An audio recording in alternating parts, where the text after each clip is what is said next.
did it wrong. So we've got this all together. It's still very loose. You can see we've got a little bit of contact there with the cross member.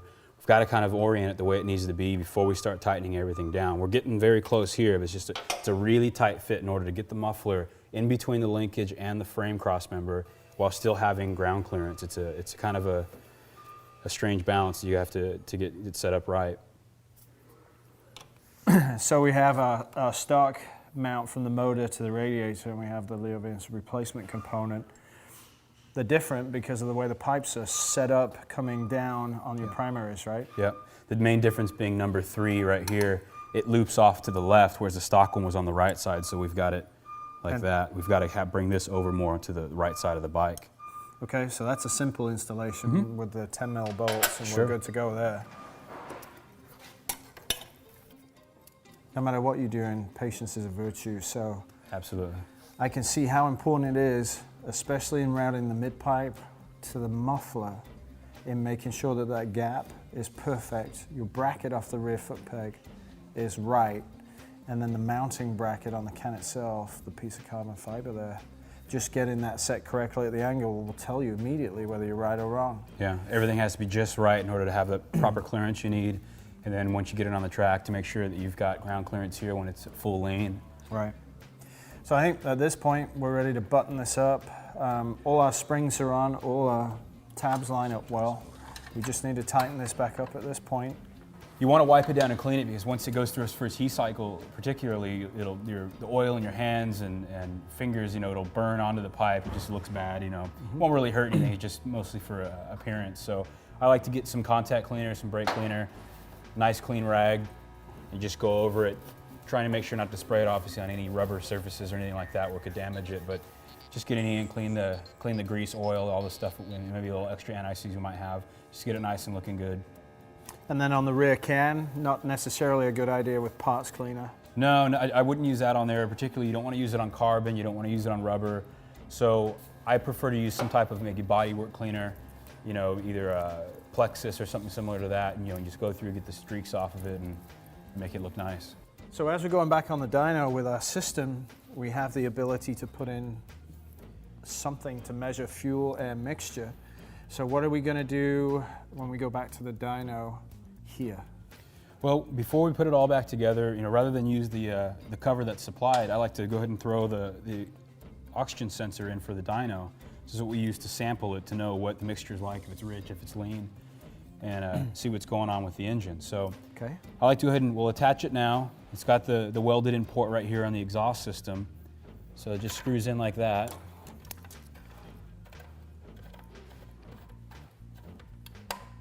So then the Dynojet computer will read through that sensor. Yep, it's going to give it data on the mixture. This is just kind of a universal, kind of widely used sensor by Bosch, and it's used by most data acquisition systems, auto-tune mapping things, and the dyno. So it just threads right in. It's an M18. There, and we'll put the foot peg on, hang this up here for now, and then we're ready to go. It'll plug right into the dyno. So there are a couple options here we have on the final piece of this installation. One is the servo fooler. Yep. Because obviously all the valving and everything else is gone. We've gotten rid of the valving. The cables are all gone. Right. So we can go ahead and use this if we want to, or because this is going to be a track-only bike, we have another option. We do have another option. So we can use the include little boomerang piece that blocks the servo, or on Suzuki's in particular, you can remove a wire from the ECU connector and not have any FI code. So you can eliminate the entire system, the servo, everything, the cables, everything can come off, remove that wire, and then it's all eliminated. Okay, so I think for our bike, certainly as this will only live at the track, we'll have Manny remove the wire because this really is no use to us. We're going to block everything off on the engine and make it really a bona fide race bike at this point. So this will go back into stock and we'll do the wire thing. Once we're done with the wire thing, at that point the bike's ready to go back to the dyno, and we'll see how we come out with the pipe in terms of the difference from this morning's run with the stock hardware. Here it is. He already clipped it. It's these. He put these on it. That's this wire right here, black with a brown stripe. And the plastic ends on it? Yep. So it's got these blocks right here. I was going to go ahead and reinstall the rear foot peg, rear set here. Now that we've got everything where we want it, it mounts onto this plate right here, so we get it all fastened up and we're ready to put it on the dyno.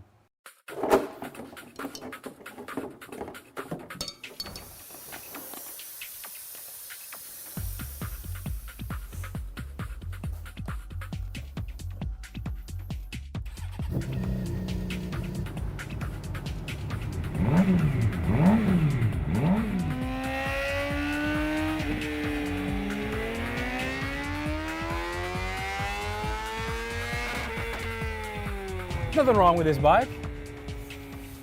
So what the hell was up with the pipe? It's probably maybe the cat failed, or they tried to punch it out. I don't know. We have to. I bet it's clogged up. Like if the catalyzer failed and it just becomes chunks, it'll plug it up. Nothing wrong with this bike at all. Cut, beep, Yeah. beep, beep.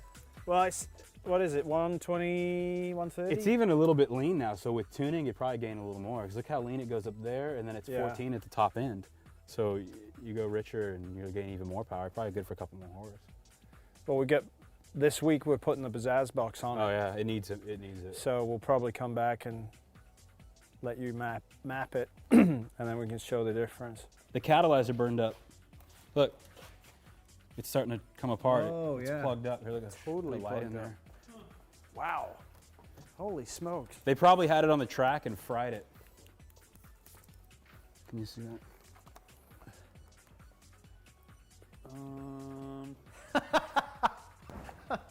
Look for the obvious, simple things, right? Always. Okay, and what's that a symbol of? That's the catalyzer, the catalytic converter. And it's clogged? It's been destroyed. They probably ran it with race fuel or something. Somebody put some It's been 100 in it, just burn it up. It's destroyed. In fact, I think it's loose. And so what, there's no Yeah. flow can get Listen, The honeycomb. Oh no, it might be the hardware.